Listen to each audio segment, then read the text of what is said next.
Today's cocktail is the gin and tonic. The gin and tonic is a highball cocktail made with gin and tonic water poured over ice. The ratio of gin to tonic water varies according to taste and strength of the gin, with most traditional recipes calling for a ratio between 1:1 and 1:3. It is usually garnished with a slice or wedge of lime. The G&T is quite old and was introduced in the 1800s by the Army of the British East India Company in India. In those times, malaria was a persistent problem in tropical regions. Quinine dissolved in water and ingested could prevent the disease. However, the tonic waters containing quinine were quite bitter and unpleasant tasting. British officers in India took to adding a mixture of water, sugar, lime, and gin to the quinine in order to help make it more palatable. Thus, the gin and tonic was born. Since it is no longer used as an anti-malarial, tonic water today contains much less quinine and is usually sweetened and is thus much less bitter. Technically speaking, a G&T mixed with plain carbonated water is not truly a gin and tonic. It is commonly referred to as a G&T in the UK, the United States, Canada, Australia, and New Zealand, and Ireland. In some parts of the world, it is simply called a gin tonic, and in Japan, it is called a gin toniku. Gin and tonic is traditionally garnished with a slice or wedge of lime, often squeezed into the drink before being placed in a glass. In most parts of the world, the lime remains the only usual garnish. However, lemon is sometimes used as an alternative fruit. I've had a gin and tonic in the past. As I've mentioned previously, the juniper berry and herbal taste of gin is not exactly my favorite. However, when mixed with the lime and the tonic water over ice, it is actually a pretty good combination, and I've had a few in my day. It's not something I drink on a regular basis. However, when it's warm out and you need a cold drink, particularly one that makes you look a little bit sophisticated and old school, the gin and tonic hits the spot. As I always say, if you have the opportunity to try one and you're of age, I highly recommend it. And remember to drink responsibly. Thanks.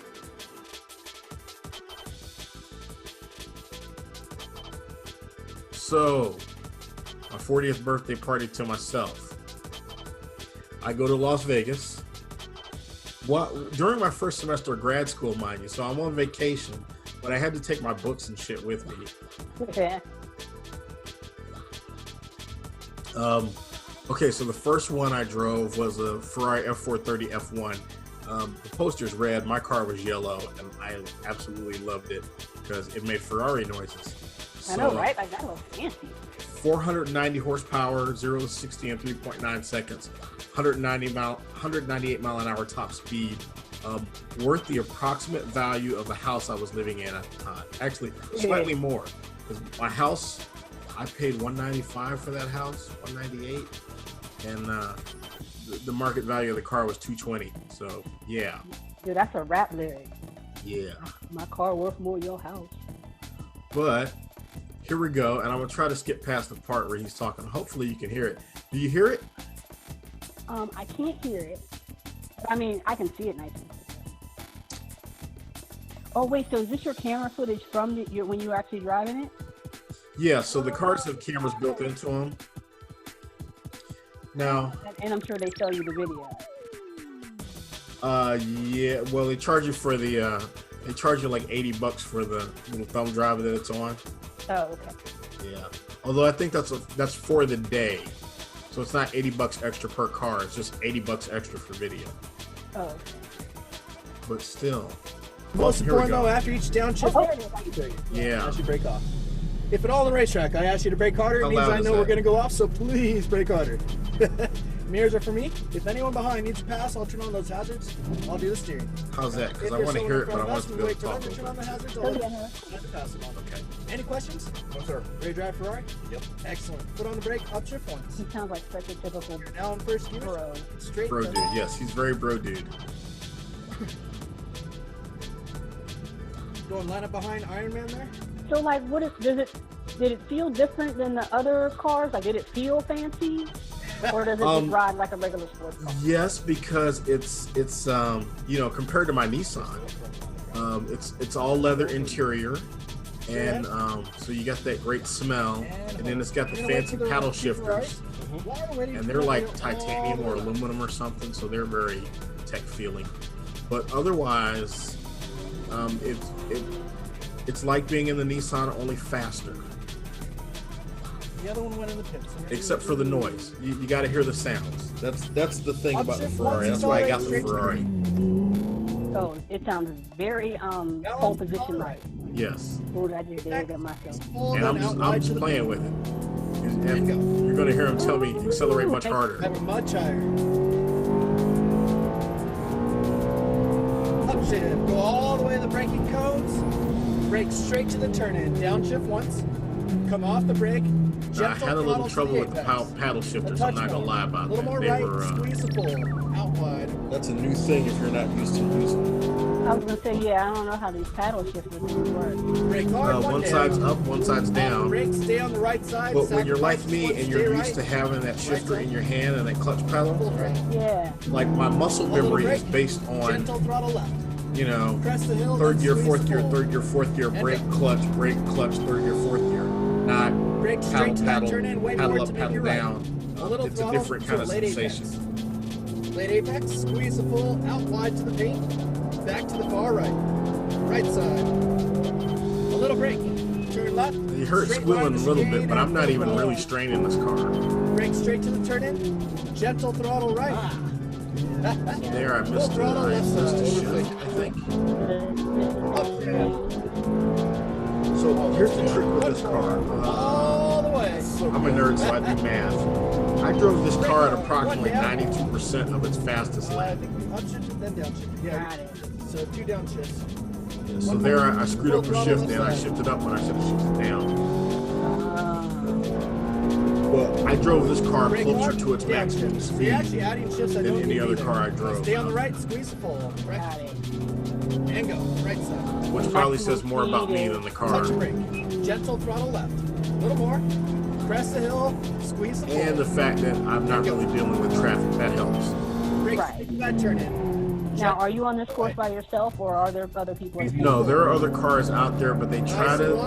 Then back to the right. Sometimes you'll end up right behind somebody, but they try to space it out, especially when it's not busy. September. Right, September weekday, early in the morning. That's not their busy time. This was a Tuesday or Wednesday. So as you can see, there's 2 in front of me. Release. Balance to apex. Apex. And I'm sure there's somebody behind me, but you know, they do try to space them out depending on how fast. Depending on how fast people are going. Right side. Stay right. Right side. Go. You kind of drive. You drive to the limits of your abilities. Let's touch brake. Gentle throttle left. Press the hill, then squeeze the full. Like this guy in front of me, I'm closing up on him pretty fast. Brake hard. Gentle throttle right to late apex. At the apex, squeeze the full. And none of these cars are slow. Oh, speedy fun car. Brake left, straight line go. So I'm gonna pass this guy. Probably brake straight to the turn in. Gentle throttle right. A little more throttle. Squeeze the full out wide to the paint. No, that's a course cable. So I am a lot faster than him. So he turns on his blinkers and let me know it's okay for me to pass. Harder, downshift. Hug this right. Stay right, stay right. Now squeeze. So he just runs a lap for me. Right. That was fun. Brake hard, 1 down. And release. Stay right, right side, far right. Squeeze the full, right side. The faces I'm making, oh my God. Are they not quite on the right? I mean... Throttle left, a little more left. Squeeze the full. That's your next series of videos. Back to the caption this. No, I don't show the face. Capture this. Face reaction video. You gotta put, oh, that's right. Right side. And then you have to put the just a touch smiley faces or whatever over your identifying features. No, actually, I've re-edited. Squeeze the full out wide. When I re-rendered it to HD, I cropped it so my face would. Say what? I can feel the electronic saving me. Yeah, that's ABS there. Brake hard, 1 down. Release. Apex, a little throttle. Apex. These instructors, I'll give them that. They've got cojones. Because, like that little bobble I just had there, he's going to talk about it here in a second. No brake right. Yeah, I was going to say, how do they, right side. I wonder, yeah, A lot of trust. They got a lot of trust. A lot of trust, and I'm assuming they know enough about driving these cars. They can navigate you out of anything. Yes, and they have a gentle to the I right. think they've got a chicken pedal over there. So pass right. But like I've had an instructor grab my steering wheel. Got it.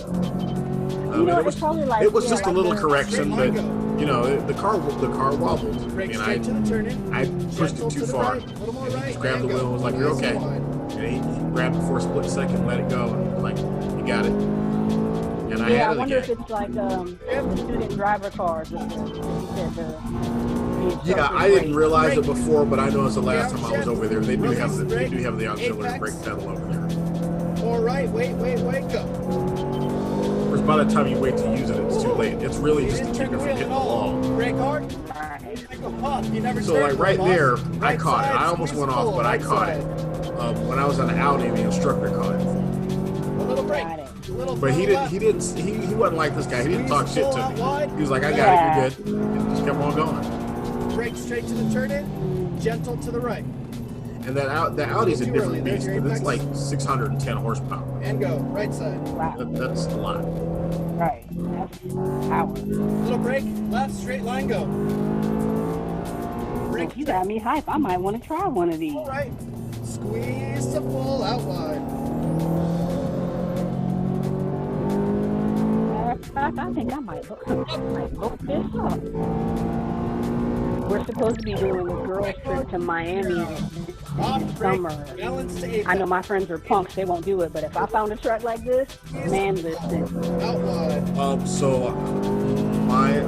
Well, we'll talk about that offline. Brake. Release the brake right. Stay on the right, squeezing the full. Right side. I can give you some good advice. Yeah. A touch of brake. Gentle left. There are a lot of companies that do this, and I don't do endorsements or anything. Right. But there was another company in Las Vegas that had a fatal crash. Oh no. Yeah, because as far as I know, Exotics Racing was the first company to do this. And you can see their racetrack is essentially in what used to be a parking lot. Right. Nothing out there to hit. Yeah, you got lots of space. Very little elevation. There's lots of runoff places. If you mess up, there's lots and lots of space before there's anything solid for you to hit. Yeah, as it should be. Yes, if you're someplace like, say, Charlotte Motor Speedway, or some of those other places that are ringed in concrete, you can get in trouble pretty fast. Yeah. So this is the old day. This is the first time I went when they were still in the tent. They by the time I got there the next March for my second run, they were in the permanent building, which was quite an upgrade. And turn the wheel all the way left. Any last words for your video? Wow. Hope you had a great. Now the sick part is, I gotta tip that after you talk shit about me. Right? Because you know it's Vegas and everybody gets tipped. So. Got it. Okay, so the Ferrari actually I think was my second car. I think this Nissan here was my first car. Thank you for watching Cocktails and Crankshafts. If you enjoy my content, please like, share, and subscribe. Be sure to hit the bell icon, and we'll see you soon with new content.